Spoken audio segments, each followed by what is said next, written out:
Merci Seigneur pour tout le peuple de Dieu qui sont présents en ces lieux. Nous allons prendre nos Bibles dans les livres des Actes des Apôtres. Actes des Apôtres chapitre 3, à partir du verset 1 jusqu'à 11. Actes des Apôtres 3, 1 à 11.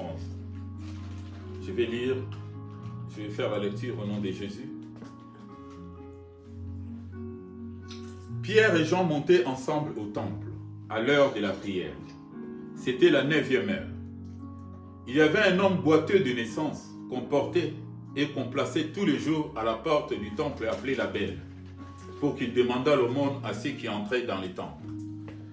Cet homme, voyant Pierre et Jean qui allaient y entrer, leur demanda l'aumône. Pierre, de même que Jean, fixa les yeux sur lui et dit « Regarde-nous !» Et il les regardait attentivement, s'attendant à recevoir d'eux quelque chose. Alors Pierre lui dit « Je n'ai ni argent ni or, mais ce que j'ai, je te les donne au nom de Jésus-Christ de Nazareth. Lève-toi et marche. » Et les prenant par la main droite, il les fit lever. Au même instant, ses pieds et ses chevilles devinrent fermes. D'un saut, il fut debout et il s'est mis à marcher. Il entra avec eux dans le temple, marchant, sautant et louant Dieu. Tout le monde le vit marchant et louant Dieu. Il reconnaissait que c'était celui qui était assis à la belle porte du temple pour demander l'aumône. Il fut rempli d'étonnement et de surprise au sujet de ce qui lui était arrivé. Comme il ne quittait pas Pierre et Jean, tout le peuple étonné accourut vers eux au portique dit Salomon. Merci Seigneur pour ta parole que tu nous donnes ce matin. Je te remercie Seigneur pour ces moments que tu nous accordes dans ta parole. Béni soit ton nom dans le nom de Jésus. Que cette parole que nous allons entendre aujourd'hui reste gravée dans nos cœurs et que les malins ne volent aucune d'elles. Je te remercie Seigneur, je te loue, je te rends grâce, car ta parole est esprit et vie. Cette parole qui nous fortifie, cette parole qui nous sanctifie, et cette parole qui nous donne la vie. Je te remercie Seigneur pour ces moments précieux que tu nous accordes. Par ta main puissante Seigneur, par l'autorité que tu m'as conférée, je mets hors de ces lieux tout esprit qui ne confesse pas ton nom. Je les envoie dans les lieux arides au nom de Jésus. Et je déclare, je suis seul Seigneur en ces lieux. Je te loue, je te rends grâce Seigneur. Qu'il me soit donné quand j'ouvre ma bouche pour annoncer les mystères de l'évangile. Que je l'annonce hardiment et librement avec assurance. Et que je diminue et que tu croisses. Et que tout soit pour ta gloire. Dans le nom de Jésus, nous t'avons ainsi prié. Amen. Amen. Amen. Donc dans cette histoire que nous venons de lire, il y a Pierre et Jean qui montaient ensemble au temple à l'heure de la prière pour prier. Et la Bible précise que c'était la 9e heure, souligner la 9e heure parce que nous allons y revenir. Et il y avait un homme boiteux qu'on amenait tous les jours devant les temples, devant l'entrée du temple pour qu'il demandât l'aumône. Cet homme, la Bible précise que c'était un boiteux de naissance. Donc cet homme, il y avait des personnes qui les portaient tous les jours et les ramenaient devant les temples pour qu'il puisse survivre. Parce que cet homme n'était pas autonome de lui-même. Il ne pouvait pas marcher de lui-même, c'était une personne à mobilité réduite. Ce que je voulais un peu parler ici, tirer un peu l'attention sur cette personne qui était boitée de naissance. Cette personne dépendait des autres. Et ces hommes exerçaient la charité auprès de cet homme. Cet homme qui ne marchait pas, qui était boité de naissance. Donc ces hommes allaient tous les matins ou tous les soirs les prendre chez lui pour les ramener au temple. Et sûrement encore ces hommes les ramenaient chez lui. Quelle charité! Quelle charité de ces hommes envers cet homme à mobilité réduite. La Bible nous demande d'exercer aussi la charité auprès de nos proches. Il y a un verset qui parle de la charité. C'est 1 Corinthiens 13. Je vais lire la Bible au nom de Jésus. 1 Corinthiens 13 à partir du verset 1. Je lis au nom de Jésus. Quand je parlerai les langues des hommes et des anges, si je n'ai pas la charité, je suis un airain qui résonne ou une cymbale qui retentit. Et quand j'aurai les dons des prophéties, la science de tous les mystères et toute la connaissance, quand j'aurai même toute la foi jusqu'à transporter les montagnes, si je n'ai pas la charité, je ne suis rien. Et quand je distribuerai tous mes biens pour la nourriture des pauvres, quand je livrerai même mon corps pour être brûlé, si je n'ai pas la charité, cela ne me sert de rien. La charité est patiente, elle est pleine de bonté. La charité n'est point envieuse, la charité ne se vante point. Elle ne s'enfle point d'orgueil. Elle ne se fait rien de malhonnête, elle ne cherche point son intérêt. Elle ne s'irrite point, elle ne soupçonne point le mal. Elle ne se réjouit point de l'injustice, mais elle se réjouit de la vérité. Elle excuse tout, elle croit tout, elle espère tout, elle supporte tout. La charité ne périt jamais, les prophéties prendront fin, les langues cesseront, la connaissance disparaîtra. La Bible nous recommande la charité envers nos proches. La Bible déclare que la charité supporte tout. La charité, elle se réjouit de la vérité. Elle ne se réjouit point de l'injustice. Nous devons donc exercer la charité auprès de nos proches, même auprès de personnes que nous ne connaissons pas. Et c'est cela que la Bible nous demande en tant qu'enfants de Dieu. Exercer la charité sur toutes les personnes. Pour la gloire du Seigneur. Amen. La Bible nous parle aussi des fruits de l'esprit dans Galates 5. Galates 5. À partir du verset 22, la Bible déclare ceci. Mais le fruit de l'esprit, c'est l'amour, la joie, la paix, la patience, la bonté, la bénignité, la fidélité, la douceur, la tempérance. La loi n'est pas contre ces choses. Ceux qui sont à Jésus-Christ ont crucifié la chair avec ses passions et ses désirs. Si nous vivons par l'esprit, marchons aussi selon l'esprit. Ne cherchons pas une vaine gloire en nous provoquant les uns les autres, en nous portant envie les uns les autres. Donc nous devons aussi exercer les fruits de l'esprit, parce que le Seigneur a mis en nous les fruits de l'esprit, qui est l'amour, la bénignité, la bonté, la paix, la tempérance, la douceur. Et toutes ces choses, tout enfant de Dieu doivent les avoir en lui. Alléluia. Et c'est là qu'on reconnaît que nous sommes enfants de Dieu, quand tu portes tous ces fruits de l'esprit. Donc revenons dans le chapitre 3 des Actes que nous avons lu tout à l'heure. Pierre et Jean montaient ensemble au temple à l'heure de la prière. C'était la 9e heure. La Bible précise que c'était la 9e heure. Donc je vais revenir dessus tout à l'heure. Mais pour comprendre ces textes de Acte 3, je vais faire un détour pour prendre les textes de Acte 10. Nous allons prendre aussi nos Bibles dans Acte 10. Je vais expliquer rapidement. Acte 10. Acte 10, je vais juste sillonner rapidement les Écritures. Dans Acte 10, la Bible nous parle d'un certain nommé Corneille. Il était centenier dans la cour dite italienne. Et la Bible précise que cet homme de Corneille était un homme pieux.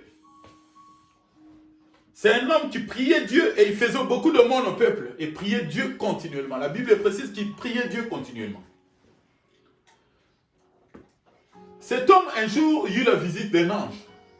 L'ange de l'Éternel se présente devant lui. Et notez aussi que quand l'ange de Dieu se présente dans la maison de Corneille, c'était à la 9e heure. La 9e heure, comme le temps où Pierre et Jean montaient ensemble au temple. L'ange, quand il se présente dans la maison de Corneille, l'ange dit à Corneille, l'ange dit, Dieu s'est souvenu de tes prières et de tes aumônes. Tes aumônes et tes prières sont montées devant Dieu. Et Dieu a exaucé tes prières. Et l'ange lui dit, envoie quelqu'un dans la ville à Joppé, où est logé un certain nommé Pierre. Et fais-le venir chez toi pour que tu puisses entendre ses paroles. Et c'est ce que Corneille fait. Dès que l'ange fut parti, Corneille appela ses serviteurs avec un soldat, il les envoie dans la ville où habitait Pierre. Et ces hommes, dès qu'ils arrivent à la maison où habitait Pierre, Pierre était sur le toit en train de prier. Il faut préciser aussi quelque chose ici. Quand Pierre est monté sur le toit pour prier, la Bible précise que c'était à la 6e heure. La Bible précise que c'était à la 6e heure. Donc Pierre, quand il est monté pour prier, et à un certain moment, Pierre eut faim. Il voulait manger. Et le temps qu'on préparait de la nourriture pour Pierre, Pierre tomba en extase. Et dans sa vision, Pierre vit une nappe qui descendait du ciel et s'est rabaissée vers la terre. Sur cette nappe, il y avait des quadrupèdes de reptiles de la terre et des oiseaux du ciel. Donc c'était des choses impures qui étaient sur cette nappe. Et une voix se fit entendre pour dire, Pierre, tue et mange. Et Pierre répond, Seigneur, je n'ai jamais rien mangé d'impur ou de souillé.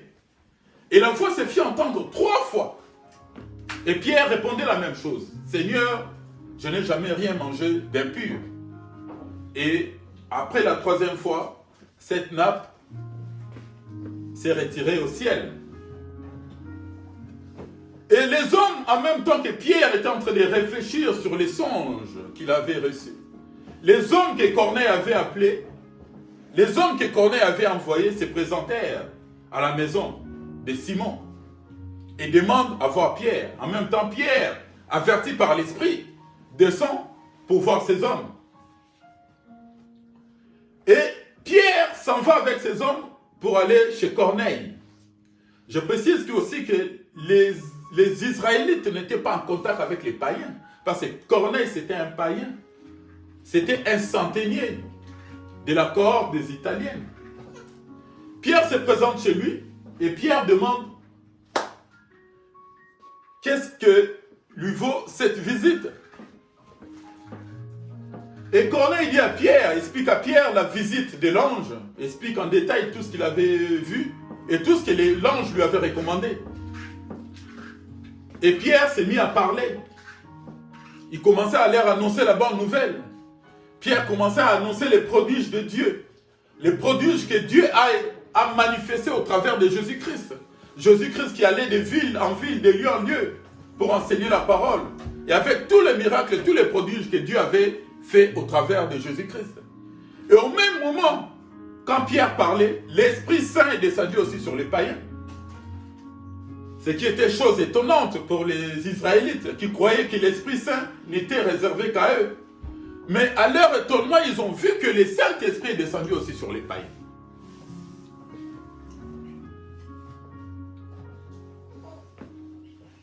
Donc ces choses que Pierre avait vues en songe, les quadrupèdes, les reptiles de la terre, les oiseaux du ciel, des choses impures que Pierre avait vues sur la nappe pendant sa vision, donc ces choses représentaient les païens. Dieu voulait lui dire que je fais grâce aussi aux païens parce que Dieu lui disait tue et mange. Et Pierre a compris ces choses quand il est allé chez les païens, chez Corneille. Il a vu que l'Esprit Saint est descendu aussi sur les païens. Donc Dieu voulait lui dire que si je déclarais quelque chose pur, toi tu ne peux pas le déclarer impur. Donc Dieu a fait grâce aux païens. Dieu a fait grâce aux païens que nous étions. Parce que cet homme, je vais revenir encore à cet homme qui était à l'entrée du temple. Cet homme, on le portait tous les jours, on le plaçait à l'entrée du temple. Et remarquez que c'était à la 9e heure. La 9e heure, c'est l'heure où Corneille avait reçu la vision de l'ange, la visite de l'ange. Ce qu'il faut préciser ici, il y a entre 6e heure et 9e heure. Mais qu'est-ce qui cache ces choses? Parce que la Bible, quand elle précise quelque chose, ce n'est pas en vain. La Bible déclare que Pierre et Jean montaient ensemble au temple à l'heure de la prière. C'était à la 9e heure.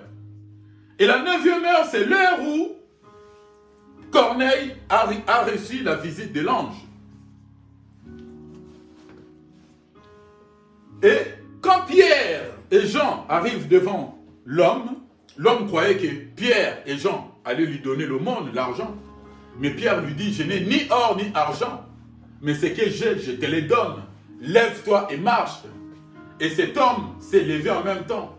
Le miracle s'est produit à cet homme qui était boiteux de naissance. Et cet homme est rentré dans le temple avec Pierre et Jean, en train de louer Dieu, en train de glorifier le nom du Seigneur. Mais cette prophétie nous explique quelque chose. Une parole qui est cachée. Dieu a caché un enseignement derrière cet homme. Parce que cet homme qui rentre dans le temple à la 9e heure, qu'est-ce que cet homme représente? Cet homme représente nous les nations qui avons reçu la grâce de Dieu à la 9e heure. Et Pierre et Jean, ce sont les deux qui amènent cet homme à rentrer dans le temple. Pierre et Jean représentent ici la loi et les prophètes. La loi et la grâce. C'est les deux qui font que cet homme rentre dans le temple. Parce que cet homme, sans Pierre et Jean, cet homme ne pouvait pas rentrer dans le temple. Cet homme était devant le temple, il demandait l'aumône tous les jours. Pierre et Jean le voyaient tous les jours devant le temple. Mais ces jours-là, Dieu a fait grâce à cet homme. Dieu a fait grâce à cet homme qui était devant le temple tous les jours en train de demander l'aumône. Il ne pouvait pas entrer avec les autres dans le temple pour glorifier le nom du Seigneur. Cet homme a reçu la grâce de Dieu à la 9e heure. Je dis que cet homme ici représente nous les nations.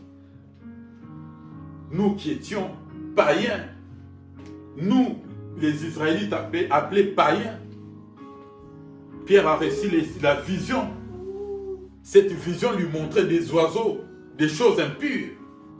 Le Seigneur nous voyait impurs par rapport à notre état de l'autre fois. Le Seigneur nous a fait grâce. Il nous a fait rentrer dans la grâce à la 9e heure. Alléluia. Que le Seigneur te fasse grâce et qu'il te fasse rentrer dans sa gloire. Donc la 9e heure cache quelque chose. Quand nous lisons le livre d'Amos, je prends le livre d'Amos.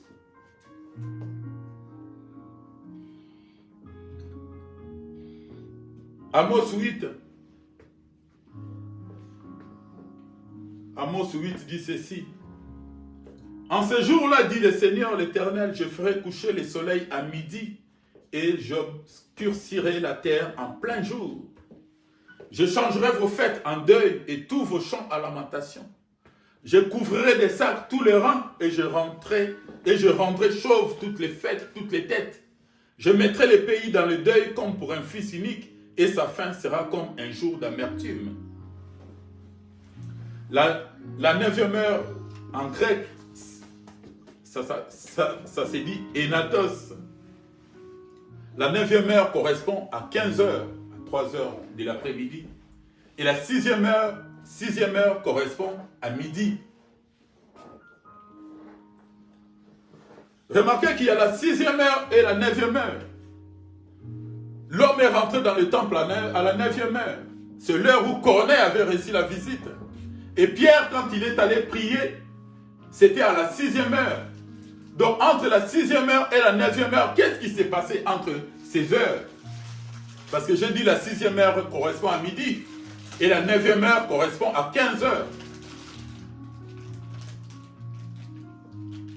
Pendant la crucifixion du Seigneur, la Bible déclare dans Matthieu 27, à partir du verset 45, qu'il y eut des ténèbres sur toute la terre, de la 6e heure à la 9e heure. Dieu ne fait pas des choses au hasard. Il y a eu des ténèbres qui se sont bâties sur la terre, de la 6e heure à la 9e heure.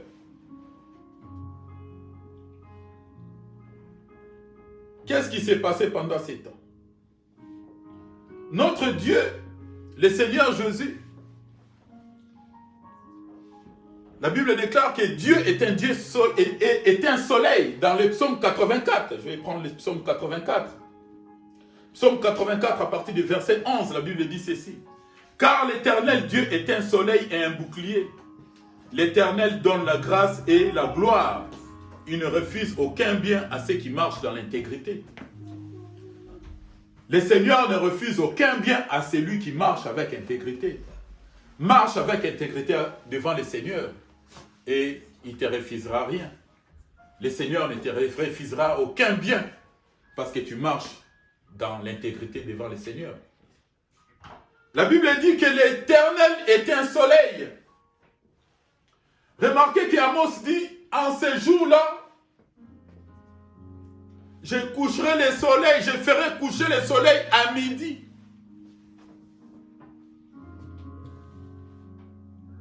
Le véritable soleil était sur la croix pendant ces temps, à la 6e heure.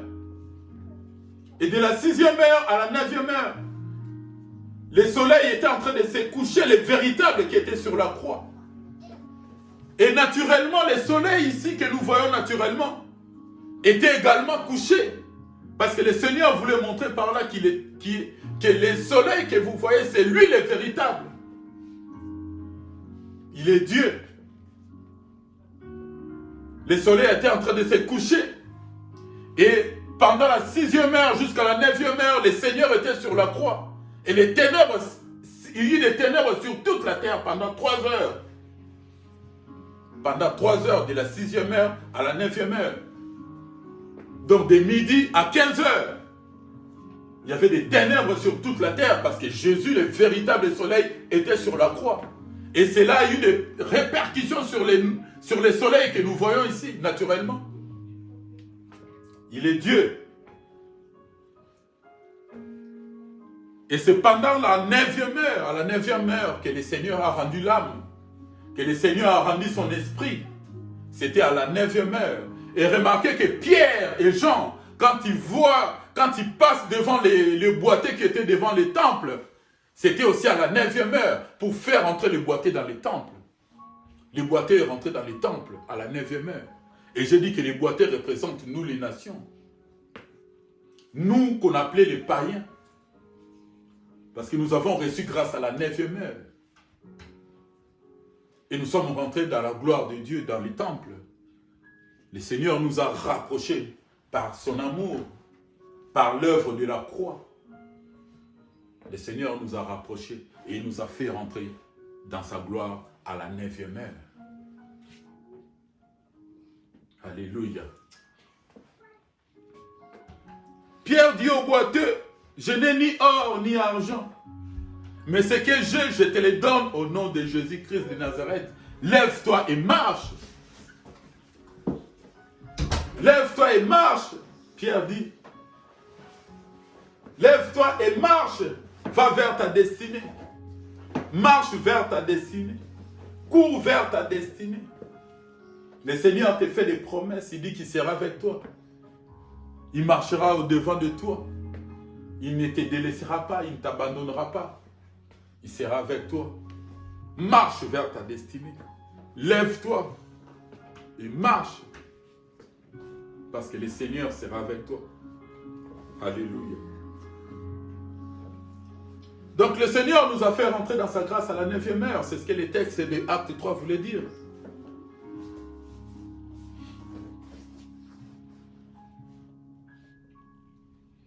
Je vais prendre encore un verset avant de clôturer.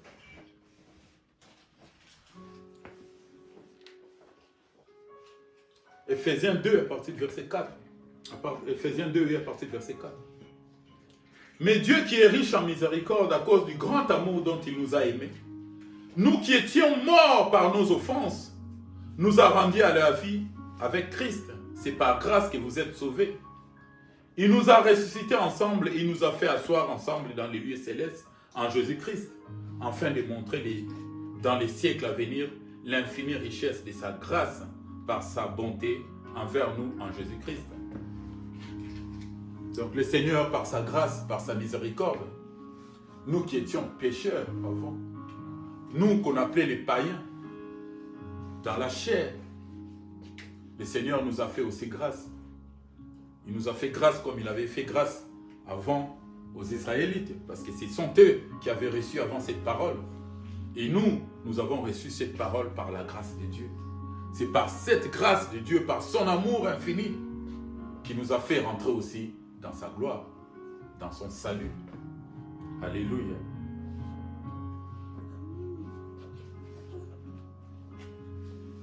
Je prie que le Seigneur te fasse rentrer dans sa grâce. Que tu bénéficies aussi de la grâce de Dieu. Que l'infinie richesse de sa grâce soit avec toi tout le long de ta vie. Que le Dieu d'Abraham, d'Isaac, de Jacob, Dieu le Père Tout-Puissant, t'accorde sa miséricorde et te fasse entrer dans sa grâce. Par l'autorité que tu m'as conférée, Seigneur,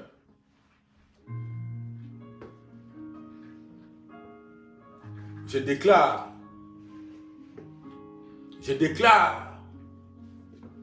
la longévité dans la vie de tout un chacun.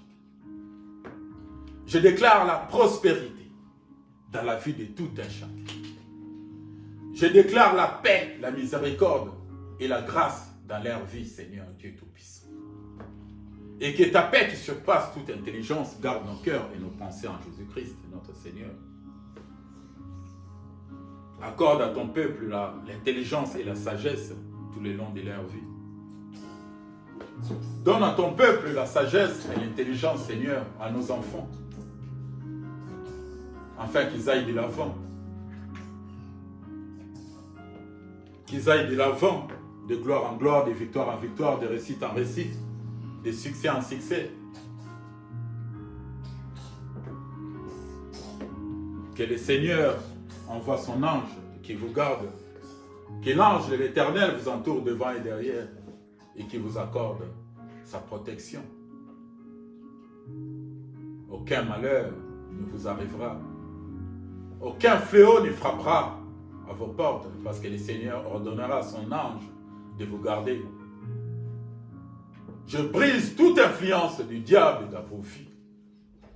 Je brise toute influence de l'empire du diable dans vos vies. Je brise toute maladie dans vos vies. Je brise tous les plans du diable, les projets du diable dans vos vies. Les plans et les projets du diable, je les déclare nuls et sans effet dans le nom de Jésus. Et que le Seigneur Dieu Tout-Puissant, le Dieu d'Abraham, d'Isaac et de Jacob, l'Éternel des armées, soit votre forteresse, votre berger et votre haute retraite. Merci Seigneur pour ta protection dans la vie de tout un chacun. Bénis les fruits de nos entrailles. Bénis les fruits du travail de nos mains. Et que tout soit pour ta gloire. Toi qui règnes au siècle des siècles. Nous t'avons ainsi prié. Amen. Soyez bénis dans le nom de Jésus. Et que le Seigneur vous accorde sa grâce et sa paix.